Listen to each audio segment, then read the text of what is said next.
In the apartment of a young family, there was silence. It permeated every corner, at times becoming frightening in its uncertainty. The rooms gradually began to sink into darkness, with only a faint light piercing from the narrow corridor, left for whoever they were awaiting on this oppressive evening. And as the darkness descended, it conjured up unpleasant thoughts.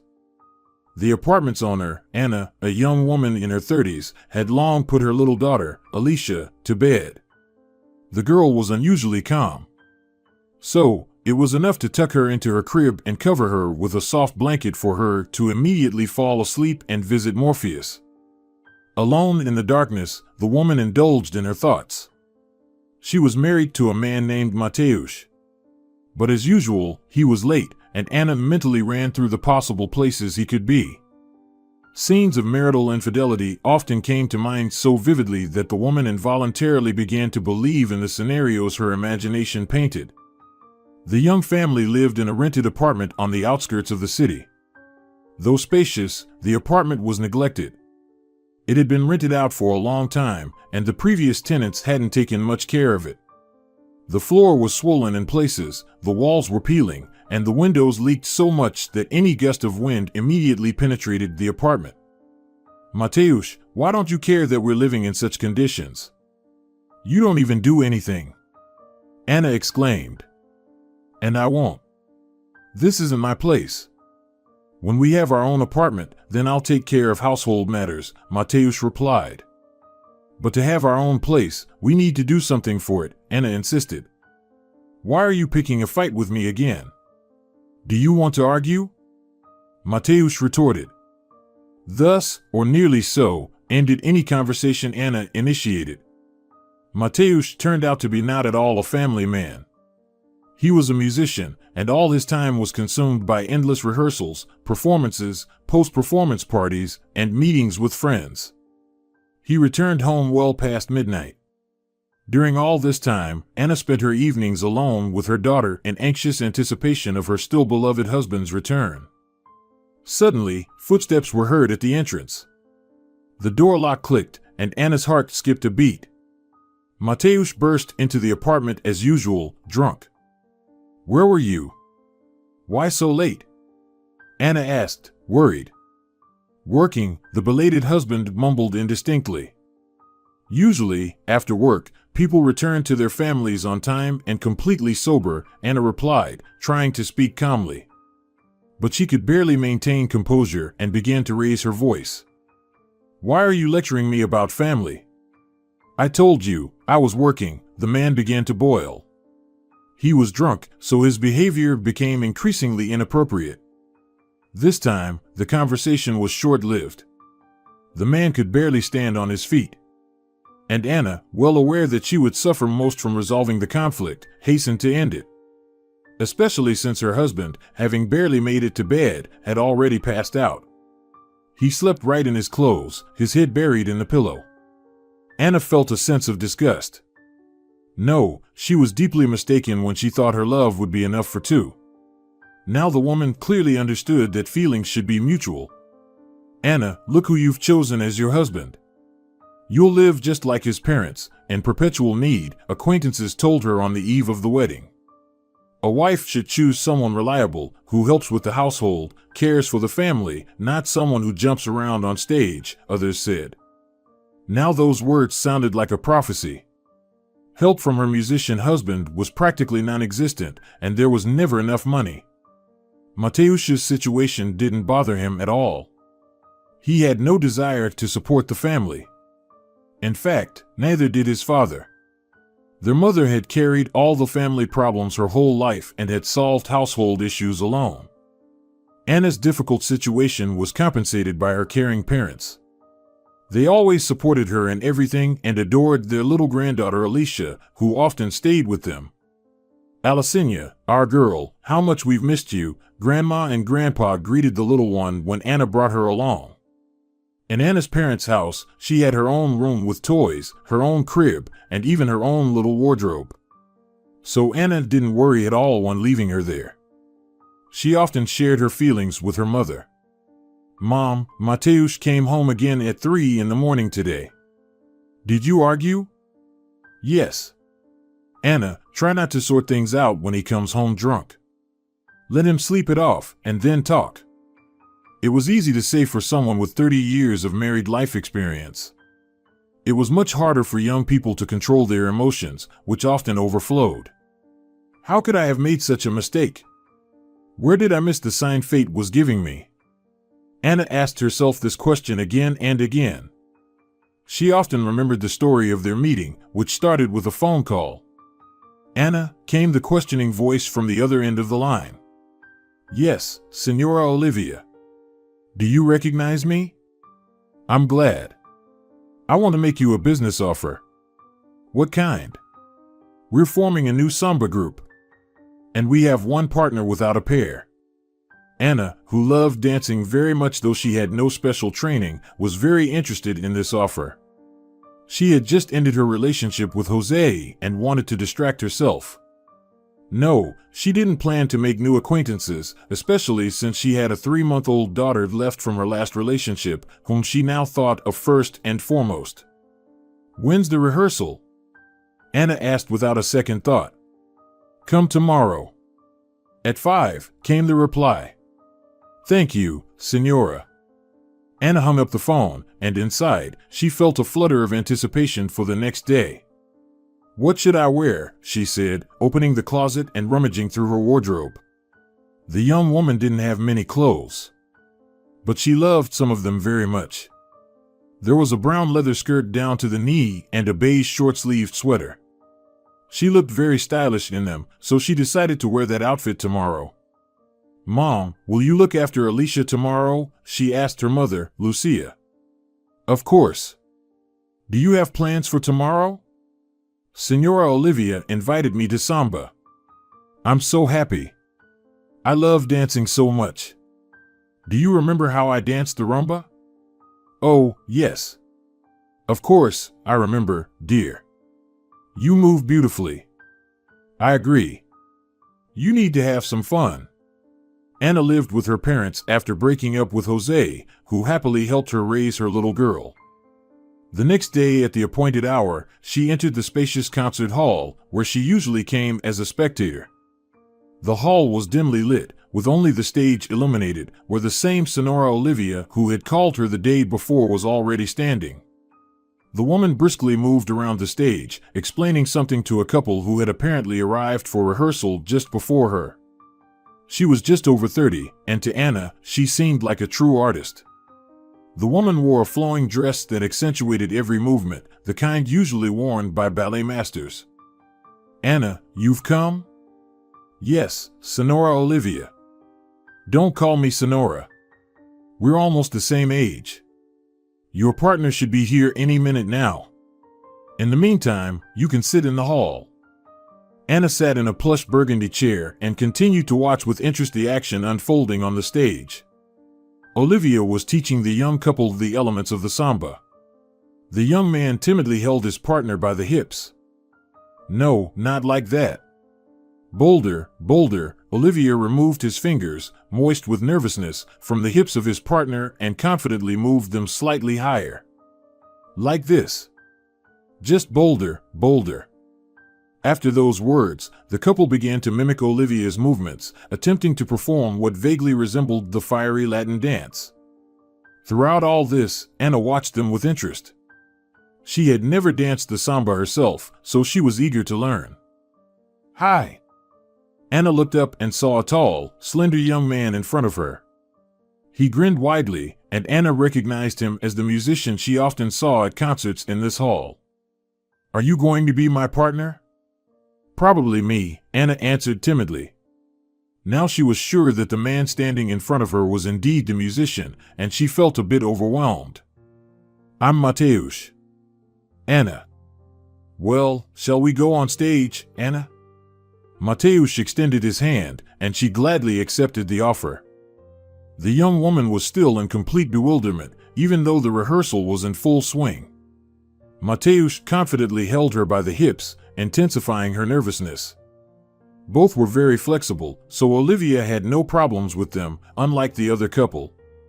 She rarely approached them, so Mateusz took the initiative. You move well, Anna. Have you had any training? He asked. Yes, I love to dance.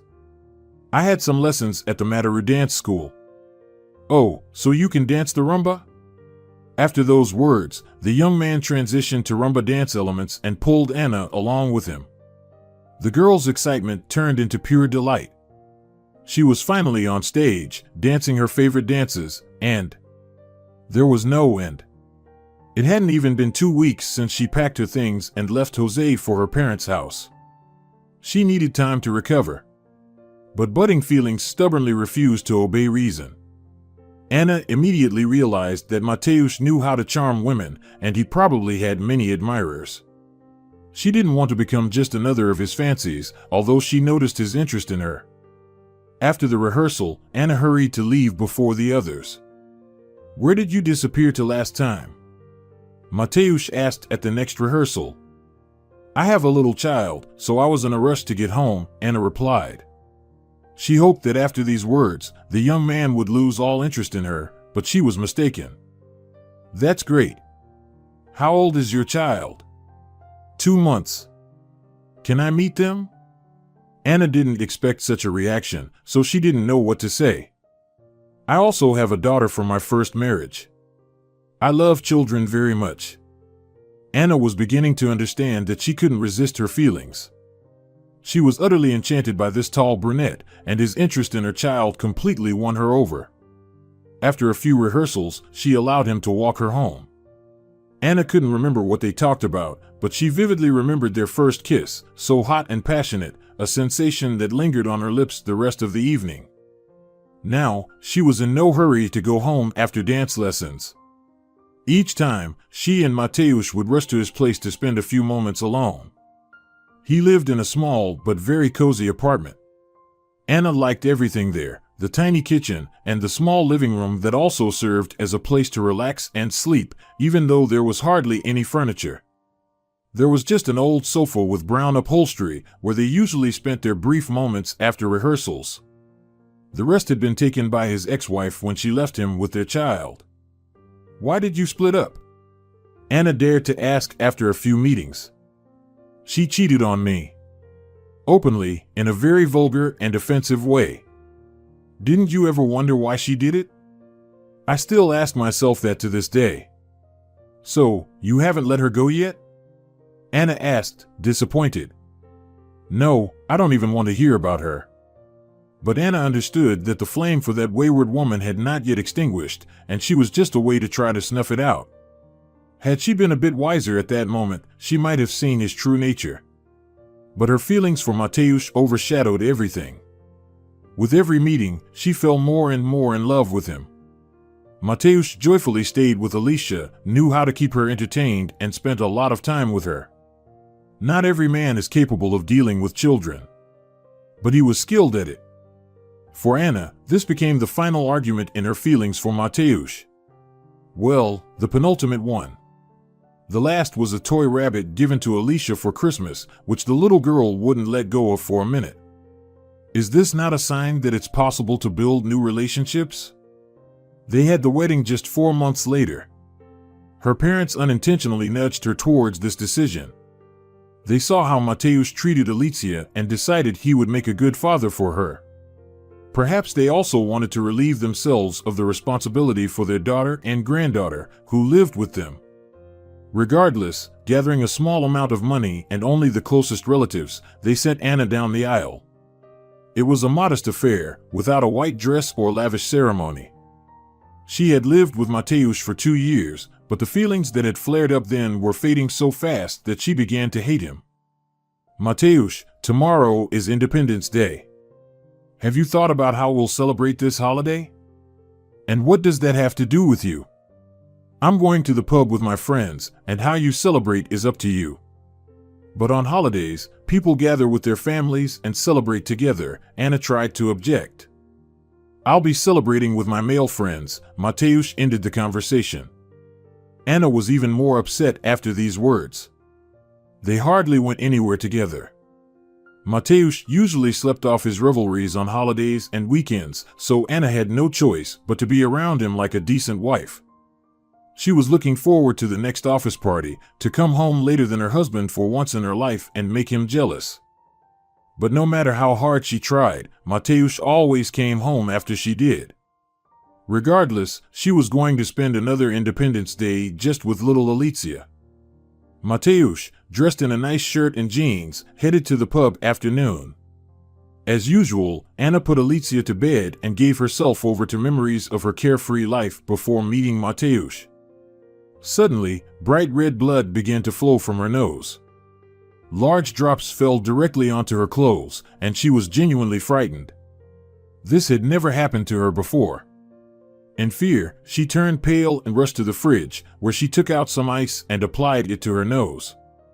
But the blood continued to flow. She had to call emergency services. "We gave you a hemostatic injection, but you need to see your doctor at the clinic tomorrow," said the medic who responded to the call. Anna decided not to tell her husband. He had little interest in her affairs, especially her health issues. "If you're sick, just lie down." "What do you want from me?" was his usual response if she complained about feeling unwell. Anna didn't postpone seeing the doctor because she was worried about her health. She had little Alicia, who needed a healthy mom. "I've prescribed some tests for you. Also, be sure to get an MRI of your brain. It might help diagnose you correctly." Test results alone can sometimes be insufficient, were the doctor's words, whom she visited the next day. After visiting the hospital, Anna completely shifted her focus onto herself and her little girl. It seemed like she paid less attention to her wayward husband and fully immersed herself in her own problems. After all the examinations, Anna returned to the doctor to hear her diagnosis. She had been thinking a lot lately and was prepared for any outcome. "You have a brain tumor. It's quite aggressive, growing rapidly, and putting pressure on vital organs. So, if it's not removed, you will gradually start losing your functional abilities, speaking, walking, seeing, and so on. What do you need from me?"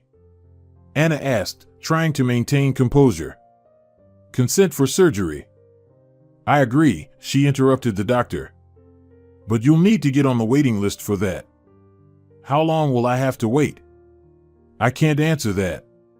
"But isn't it your responsibility?" "While I wait, the process could become irreversible. There's an alternative option, having the surgery at a private clinic." "Is it expensive?" "You'll need to inquire about that at another clinic and with another doctor." Anna left the office completely bewildered. She had expected such a turn of events, but she wasn't entirely ready for it. And can anyone really prepare themselves to hear a deadly diagnosis? "Don't lose heart, just don't lose heart," Anna reassured herself. She had a very strong motivator for her loving parents and little Alicia. She had already pushed her husband to the background, though she felt it necessary to share this heavy news with him. "Mateusz, I need surgery," she said to her husband when he returned home earlier than usual. "If you need it, do it," he replied indifferently. "But it's urgent, as any delay could make me disabled." "I don't have money, and I'm not going to take care of a disabled person either. So, solve your own problems." "I didn't expect any other answer," Anna concluded, unfazed by what she heard from her husband. Yes, usually spouses vow to be together in joy and sorrow. But not this time. Anna had to face this sorrow alone. Without postponing the matter, she found the address of a private clinic where such operations were performed. It was Dr. Eduardo Braga's clinic. He was a renowned surgeon known for his brilliant operations. She read very positive reviews about one of the doctors and decided to choose him. "You'll need to undergo examination at our clinic. Only then can I make a final diagnosis," the doctor said during the first visit. "I agree," Anna replied. She had saved up some money and could afford the examination. She hadn't asked yet how much money would be needed for the surgery if necessary. Anna sent little Alicia to her parents, warned Mateusz, and went for the examination. It was a very decent hospital. In the ward where she was placed, there was another patient. Anna was given a soft gray knit suit with the clinic's emblem and brought lunch.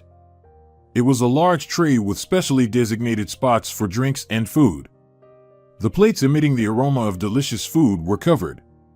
There were fruits and several types of bread. The meal was, to say the least, not typical hospital fare.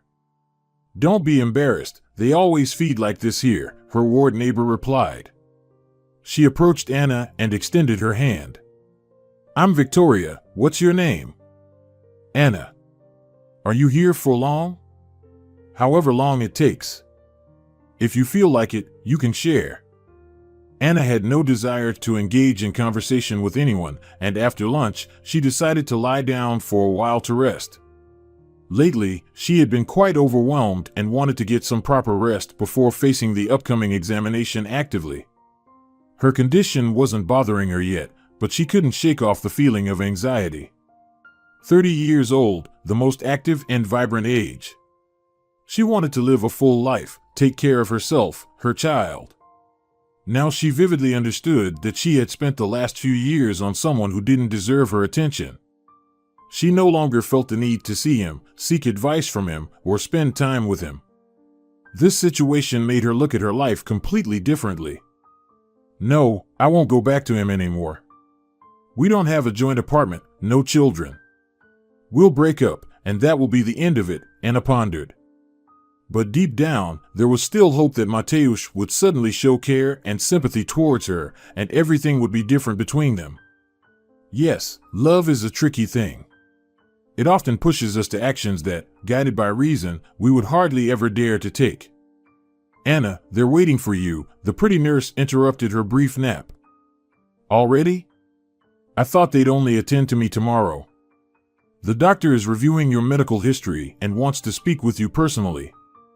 Give me a couple of minutes. I need to freshen up." Anna got up from the bed and went into the bathroom. It was like in an expensive hotel, all made of expensive ceramics. The floor was heated, and there were electric towel warmers built into the wall. Here awaited her a white terrycloth robe and an equally soft towel. Yes, the service here is truly top-notch, Anna thought. She quickly freshened up and went to the doctor's office. Pausing at the door, she timidly knocked. "Yes, come in," a deep male voice sounded. Anna entered the office. Her attending physician was sitting behind the desk.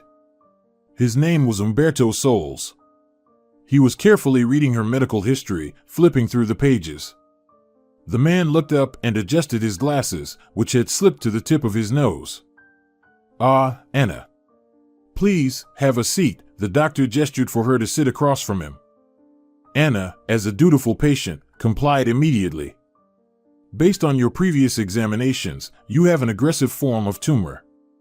"Yes, I know," she replied completely calmly. "I'll need to conduct further tests to confirm or refute the diagnosis. This is standard practice. If it's a serious condition, it needs to be confirmed by at least 2 or 3 specialists." "Yes, I understand. Do whatever is necessary." Umberto carefully looked at his patient. He was somewhat surprised by her composure. A young, beautiful woman, she dignifiedly accepted her uncertain situation. Doctors often had to reassure their patients when it came to serious illnesses.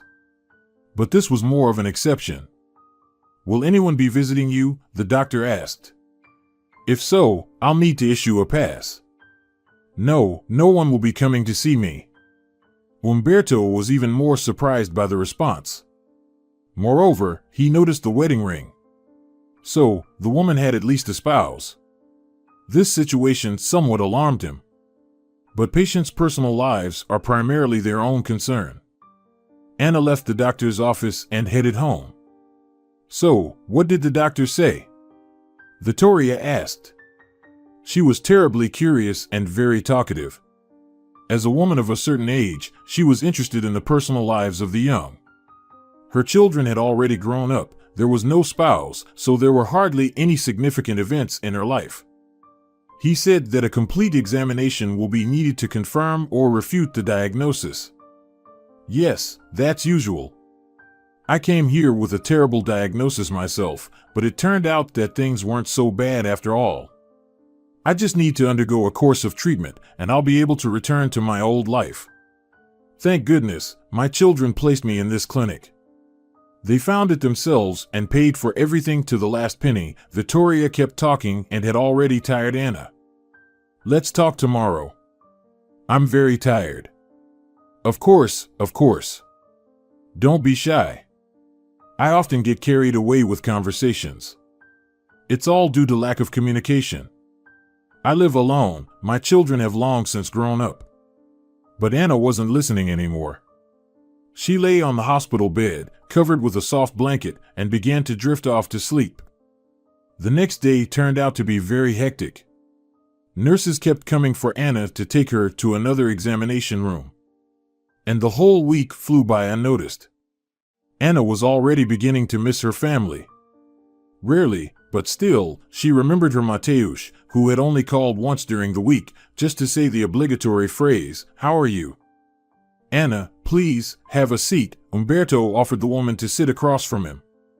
The woman sat on the offered chair and leaned against its back. She was completely calm.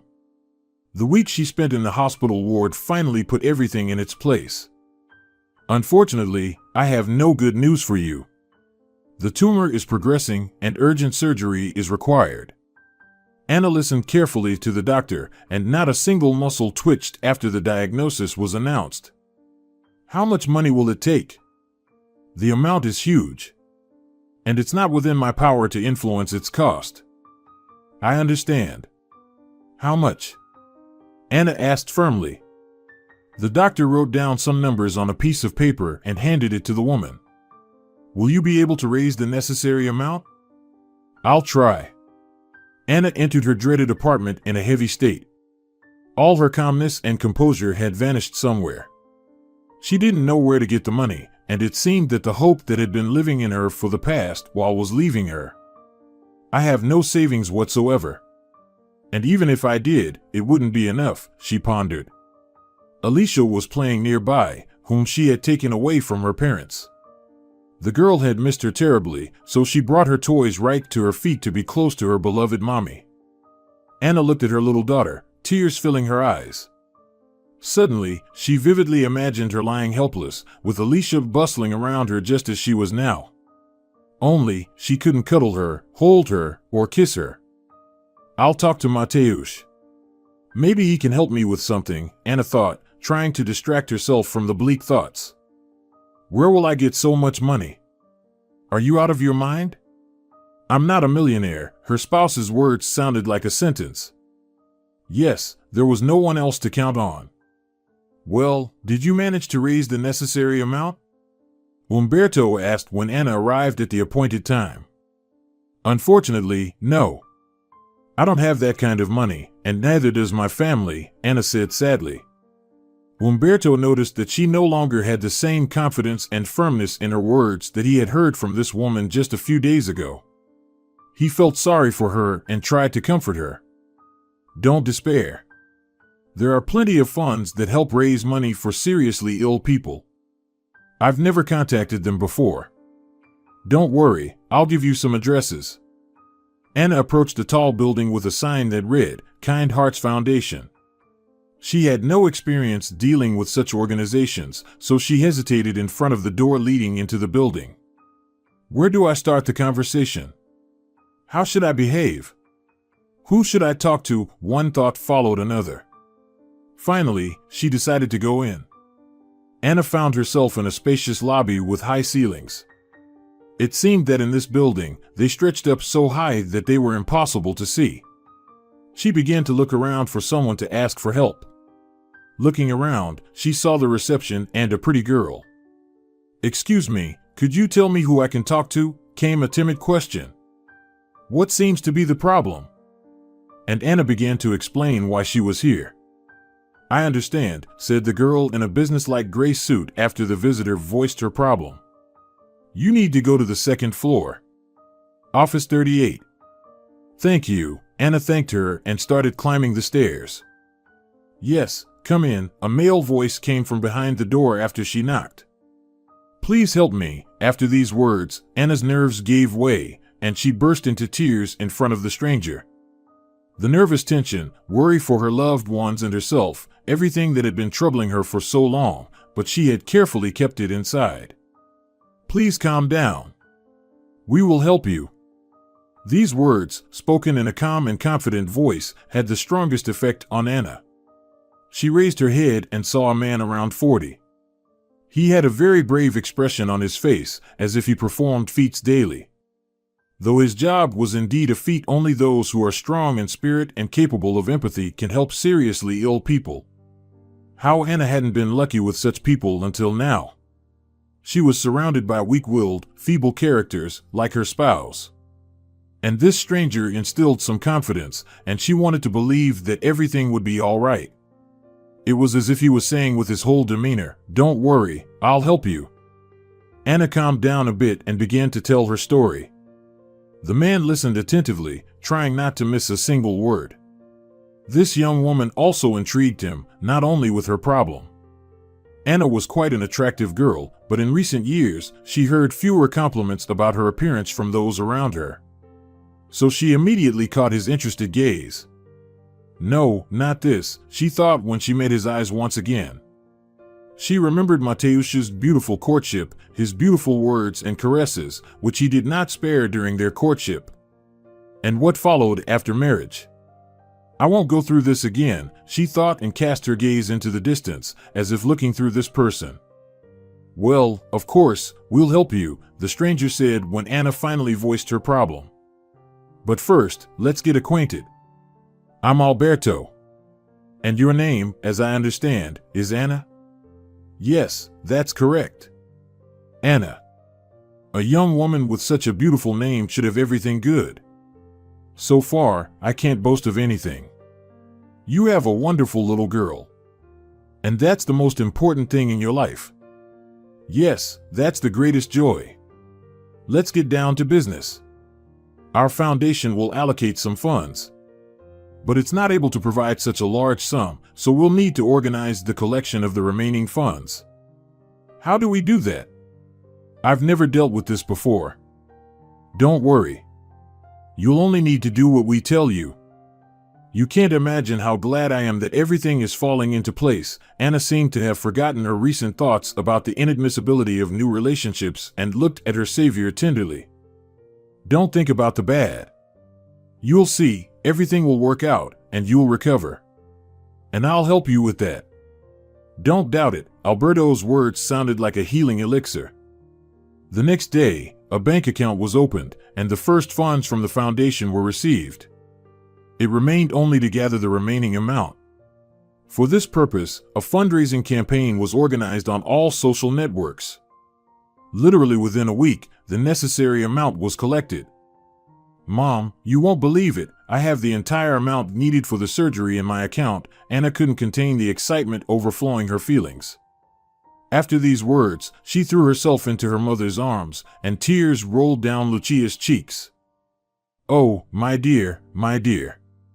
Everything is fine, her daughter tried to calm her, wiping tears from her face. There are good people in the world. I prayed to Mother Paulina day and night for her to help you. Thank God, she heard my prayers, Lucia said, tears streaming down her cheeks. Thank you, my beloved mom. Have you already told Mateusz about this? Lucia asked, somewhat calmer. No, I haven't seen him yet. And is it worth telling him about it? We've grown so distant from each other in the last few weeks that I would like to erase him from my life. Don't rush. You'll have plenty of time to be alone with the child in your arms. Anna came home in high spirits. The rented apartment no longer invoked gloomy thoughts in her. On the contrary, the bright sunlight streaming through the window glass heralded good news. You're positively glowing with happiness. What happened? Mateusz noticed the changes in his wife's behavior, so he couldn't help but ask when he returned home. The foundation has raised all the necessary funds for my surgery. Tomorrow, I'm checking into the clinic. Well, that's wonderful. I have news for you too. I'm finally going to Europe to ski in the Alps. It's been a long-standing dream of mine. And our group is planning to organize a concert tour right here. The contract is already being prepared. I didn't know you were so famous. And it's the first time I've heard about your dream. Yeah, lately you've been focused solely on yourself, so I didn't tell you. Anna reacted to this news quite calmly. After all, she had almost let him go. How long will you be gone? For a couple of months. And money? I have some savings. Yes, my husband has some savings, while a charity foundation is raising money for my surgery. Anna tried to be sarcastic. This has been my long-standing dream. Don't you understand? That's the point. I understand how your art and dreams are more important to you than your family. Back to that again? Family, family. What's your fixation? But Anna uttered these words intuitively, without any resentment.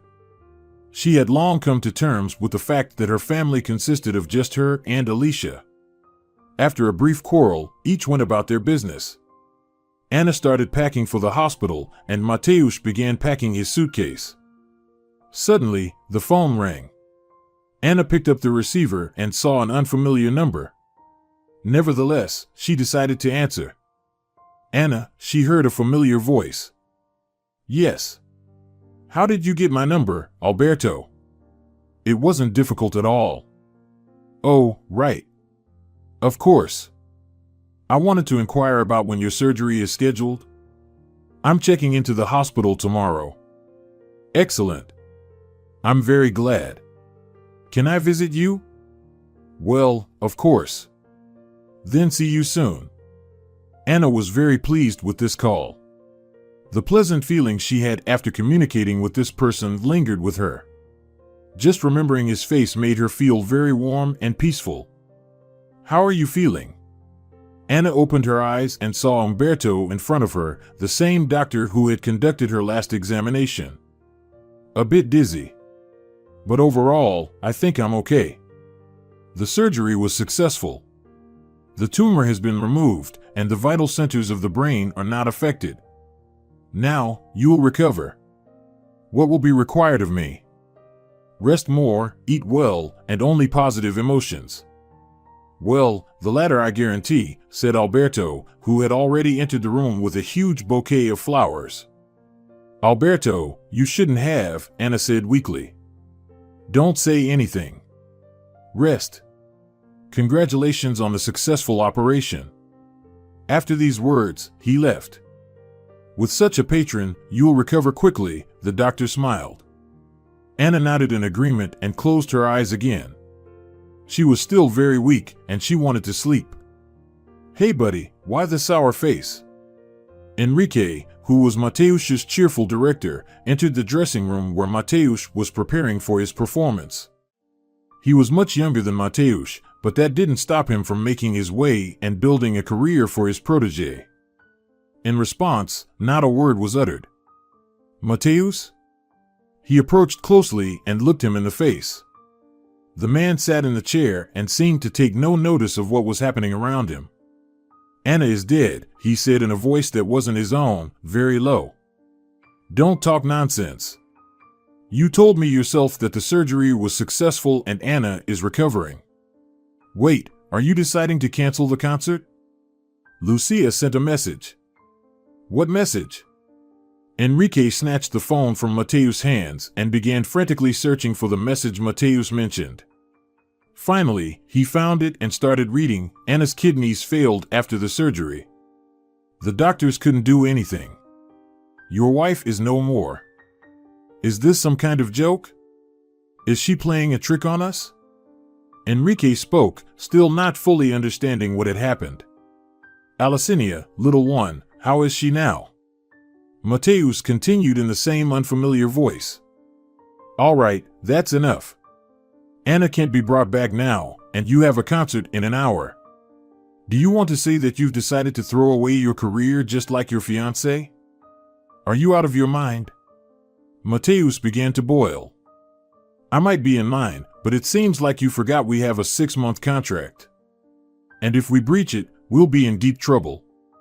So mourn after the concert, which you'll play flawlessly, Enrique concluded. Mateusz couldn't remember how he performed at the concert, what he did, or what he said to the audience.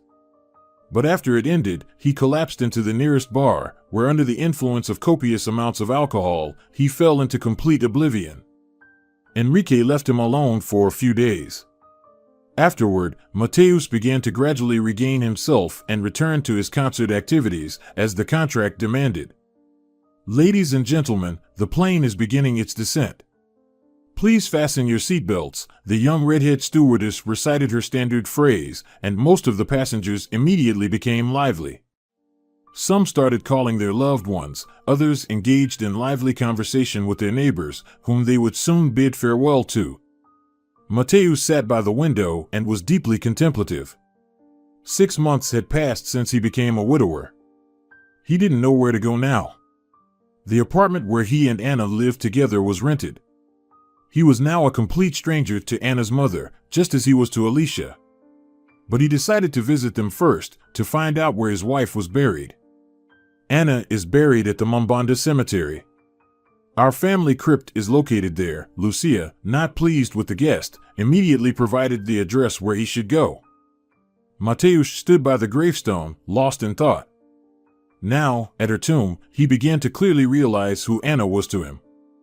No, not just a beloved woman. She was his guardian angel. His wife endured all his antics, remaining obedient and caring. He began to understand that he had lost the family that Anna constantly reminded him of. And all this time, he had lived only for his own interests, oblivious to everything and everyone around him. And, most frighteningly, he didn't want to love anyone. After all, once his feelings had already betrayed him. And he decided for himself that he would never allow himself to love anyone again. How wrong he was. You finally decided to visit Anna? I think you're half a year late, a voice came from behind. Mateus turned around and saw a stranger. My name is Alberto. You don't know me. Then how do you know me and my Anna? It would be strange not to know her. She's my beloved woman. Beloved woman. Are you a necrophile? Alberto was about to laugh, but caught himself, realizing it wasn't the place for such liberties. At that moment, Anna appeared behind Alberto. Alive and perfectly healthy. Mateus was speechless. Yes, quite a day you're having. Come to visit your deceased wife and meet the living one. Flesh and blood. How's your heart holding up? Anna said sarcastically. This can't be. Mateus exclaimed suddenly, snapping out of his brief stupor. No, I'm not dead. We tricked you, Anna replied calmly. How did you trick me? Why? Mateus was baffled. So you finally understand who you really are, a narcissistic, selfish type who never loved anyone. I'm grateful to fate for giving me such a trial, to overcome a serious illness. It made me reassess my life and my feelings towards you, Mateus. I'm grateful to it for giving me Alberto, a truly loving and caring person. With him, I feel completely protected. And most importantly, I finally understand who I really am. After these words, Mateus burst into tears and threw himself at her feet. Forgive me, Anna, if you can. You've already punished yourself by being left completely alone. I hold no grudges against you and forgave you long ago. The only request is, never appear in my life again. I've earned the right to be happy. Anna said this calmly. There was no trace of past feelings. They were simply destroyed, trampled, and turned to dust. She had almost forgotten her past life. The woman took Alberto's hand, and they walked away. And Mateus continued to stand by her grave, staring at the gravestone. What thoughts consumed him in these moments were known only to him. Yes, how often it happens in life, for a person to find true happiness, they must go through thorns and sufferings. Although, perhaps, without that, we would never truly appreciate what we have. Dear viewers, if you enjoyed the story, please support the video by liking it and leaving a comment. Thank you very much.